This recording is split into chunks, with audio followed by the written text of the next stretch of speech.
I really have had a wonderful lifestyle. What happened was that whenever I found a gap in services, I really tried to help. Sometimes there were charities that I could give a leg up to. More often there were services and facilities that I could initiate and get other people then to support. In Wales, for example, it's a bilingual country, and for non-communicating children that makes it doubly difficult for them. And the transport systems in Wales are not very good, so that generally the services in the UK have hardly, I mean, it's a mountainous region, and there are villages there who only speak Welsh, where the children really hardly get any proper support. And so I started running a meeting in Wales, bringing in all the relevant organisations that might be interested, and slowly got the atmosphere so that one could have an Autism Camry.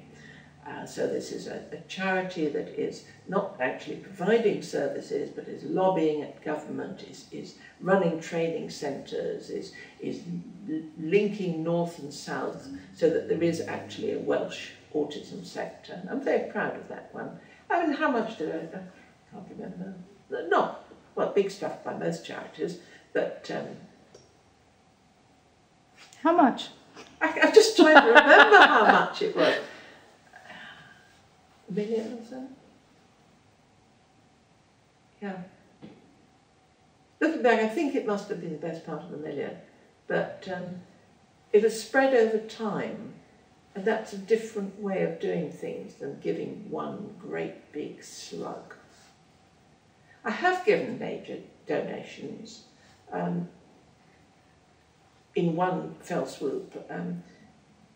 The IT company in the city, and IT is my discipline, it's the sector from which my wealth stems.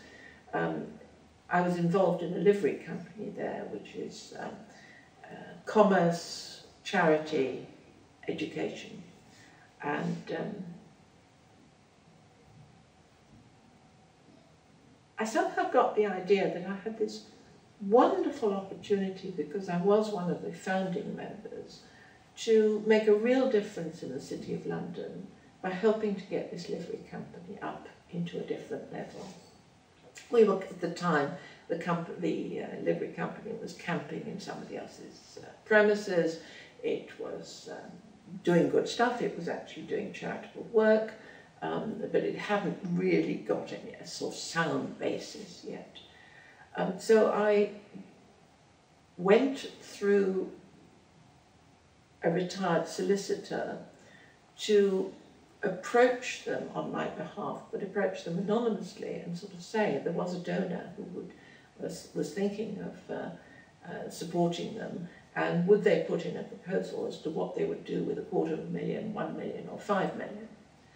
And of course on the other side I was seeing this approach coming in and pretending I didn't know anything at all about it. The reason for doing that sort of thing silently and anonymously is that if you do get into serious discussion with an organisation talking about a major gift, and if you then decide not to support them for whatever reason, you're pretty unpopular. And I didn't want that with the livery company in which I was and I'm still involved. And so I did it anonymously, and we worked out proposals from the livery company, and then they were presented to the Shirley Foundation as proposals. And to cut a long story short, we did eventually give $5 million, and $1 million of that went into getting them some accommodation, permanent accommodation. The members themselves raised another $1 million to furnish it. And so that was a nice partnership. I'd sort of learnt a bit by that time.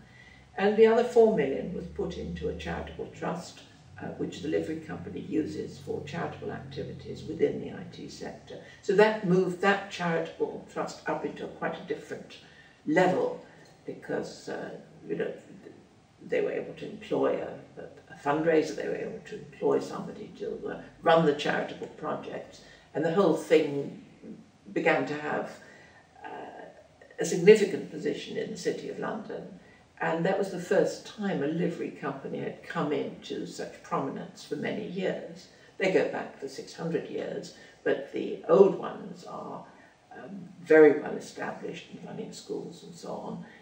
And we've copied that in the livery companies. With one of the members sponsored an academy school up in the north of England, and together with another livery company, we're now in the process of sponsoring and setting up an academy school in Hackney, London, which will specialise in information technology.